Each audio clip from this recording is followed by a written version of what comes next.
Ya, tubahaye ikaze hano kuri Maxwell's TV.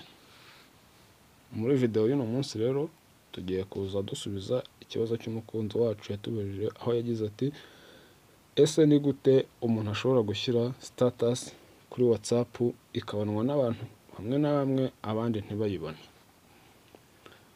Ese wowe ujya wibaza icyo kibazo? Ujya wibaza nimba bishoboka ko washyira status kuri WhatsApp abantu bamwe bakayibona hanyuma abandi ntibayibone, cyangwa se hakaba hari abo udashaka ko bayibona? Wabigenza ute rero? Kurikira iyi video yose uyirangize.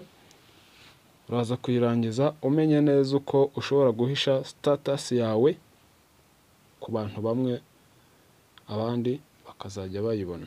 Mbese abayibonye nabo uba washatse ko bayibona koko. Mbibutse ko niba utarakora subscribe, please subscribe, unakande kuri iyo nzogera y'amamenyesha kugira ngo ujye ubonera video zacu ku gihe tudatinze. Rero mbibutse ko kugira ngo ushyire status kuri WhatsApp exactly byumvikane ko ari uko ubusanzwe ukoresha WhatsApp. Uraza rero hano hari WhatsApp yawe ukahafungura. Yes, urabona ko WhatsApp yanjye iri hano. Uraza ukandeho uyifungure nk'ibisanzwe. Ukimara kuyifungura rero urabona ko harahita haza screen y'amachat. Uraza urebe hano hejuru mu nguni hari ahantu hari utudomo dutatu duhagaze. Utwo tudomo uraza turi hano.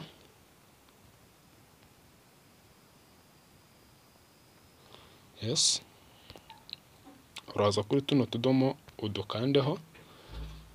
Numara kudukandaho uraza hari ahantu hepfo hano handitse settings.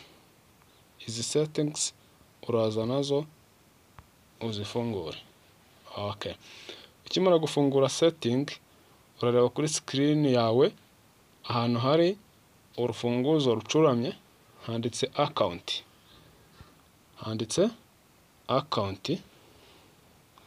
Uraza ahangaha uba ariho ufungura. Okay, aha tugeze noneho urareba ahantu hari ingufuri ifunze. Iyi ngufuri ifunze hari privacy cyangwa se umutekano. Privacy biva ku ijambo private, fitanye isano na private.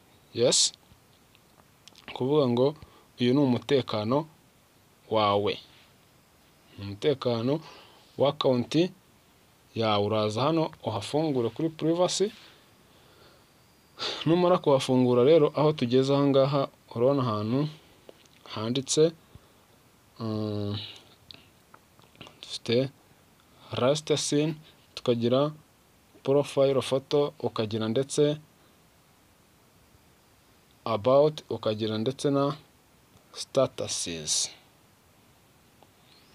Yes, hano kuri status niho turi bufungure kubera ko dukeneye guhindura uburyo abantu babona status zacu. Uraza hano hepfo kuri status uba ariho ufungura. Yes, uraza ukande kuri status.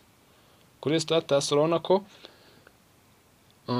kuri status privacy yanjye hemejeho ko my contacts aribo bagomba kundebera status, nabo bagomba kubona buri stati yose nshyizeho. Ariko wowe ushobora gusanga ibi ngibi utabishaka, hari umwe mu bantu wifuza ko batari burebe stati zawe. Yes, ni ukuvuga ngo iki gihe uraza guhitamo. Ushobora kuvuga uti hari abo nshaka guhisha stati zanjye. Urugero, nimba hari nk'umuntu umwe nshaka guhisha stati yanjye ariko abandi bose basigaye bakayibona, ndibuze nemeza hano kuri kabiri. Ndaza kwemeza ahangaha. Noneho ubwo ninza nkahemeza urabona hahita haza urutonde rwa contact mfite muri telefone. Yes, niwitegereza neza urabona ko hari hejuru handitse ngo no contact excluded. No contact excluded bisobanuye iki rero? Bisobanuye ko nta muntu n'umwe nari nabuza cyangwa se nari nahisha stati zanjye. Icyo bivuze nuko noneho ubu ngubu ngiye guhitamo umuntu umwe nshobora guhisha stati yanjye ntayibone. Urugero reka mfate Alex. Yes, bivuze ko urabona ko hahise hazaho akavi gatukura. Uyu nguyu bivuze yuko akuwe mu bantu bashobora kuba bareba stati zanjye. Urabona ko noneho hano hajeho rimwe. Yes, akuwe mu bantu bashobora kuba bareba stati zanjye. Kimwe nuko nshobora kongeraho n'undi wa kabiri nawe. Urabona ko hano hejuru babaye babiri. Yes, ahangaha rero icyo ndi bukore ni iki? Nuko ndi buze nkemeza hano hepfo. Namara kwemeza bikaba birarangiye. Yes, urabona ko tayari byamaze kwemera my contact uretse ba bantu babiri nemeje. Nindangiza nemeze done. Yes, you see, two contacts excluded. Nuhanga aba bantu babiri ntabwo bashobora kuba bareba stati zanjye uko byagenda kose. Okay, nshobora no kubihindura nkashaka ko hari abantu bamwe bakeya bonyine aribo ndi bushyire kuri status, ndi bushyireho status bagahita bayibona cyangwa se babishaka bakayireba.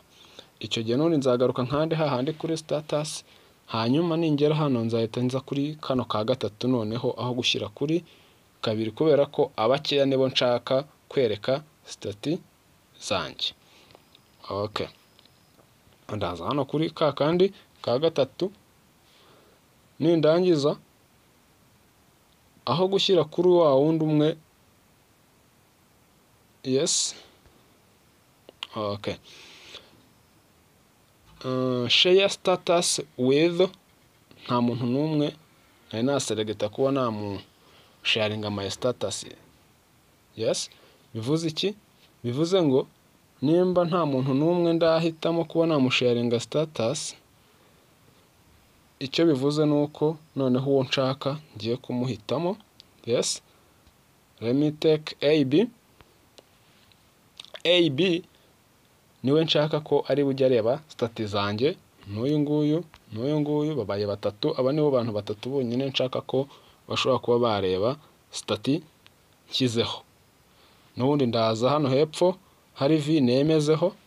Yes, you see, tayari yamaze kugeraho. Ubundi nemeze done. Kore kuri done bibe birarangiye. Nuhanga abantu batatu nibo bari selected kugira ngo babe babasha kubona status nshyizeho. Ubwo rero aka kantu rwose ko kuri WhatsApp ku bantu batendeka, hari uba ashaka ati sheri wanjye ntabone ko na postinze undi, umwe ukamuhidinga ntaze kubibona, undi akabibona akaba hagira ngo uramupostinga. Burya ntabwo gupostinga umuntu nabyo bitanga icyizere, ariko ushobora no kubikora ku yindi mpamvu. Anyway, ntabwo ari ibyo ngibyo byonyine. Yes, yeah, njye rero bitewe nuko nkeneye cyangwa se nta muntu n'umwe nshaka guhisha status, bivuze ngo nshobora kuza hano kuri my accounts, my contacts. Buri muntu wese mfitiye contact ze akaba yabasha kubona stati zanjye uko abishaka, nta kintu biba bitwaye, nta kibazo. Yes, you see my status now. My contacts bashobora kuba babona status nashyizeho uko yaba imeze kose. Okay, kimwe na profile photo rero, ntundi status na profile byenda kuba ari kimwe, uretse ko status yo imaraho igihe gitoya. Na profile rero ushobora guhitamo umuntu ushobora kuba yareba profile yawe. Yes, ushobora kuba wahitamo umuntu ukurebera profile.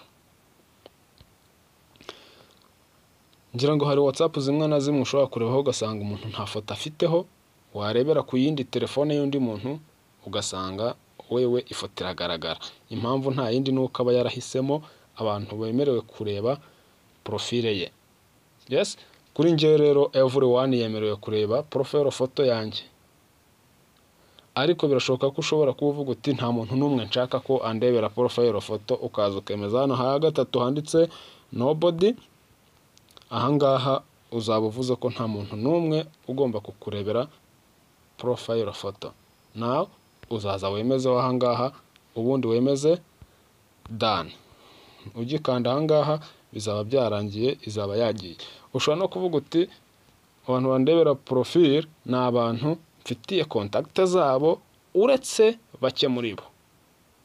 Abo bake muri bo uzaza ahangaha ha kabiri no ha gatatu, uzaza ahangaha ha gatatu uhemeze. Numara kuhemeza uhitemo ba bantu bakwemere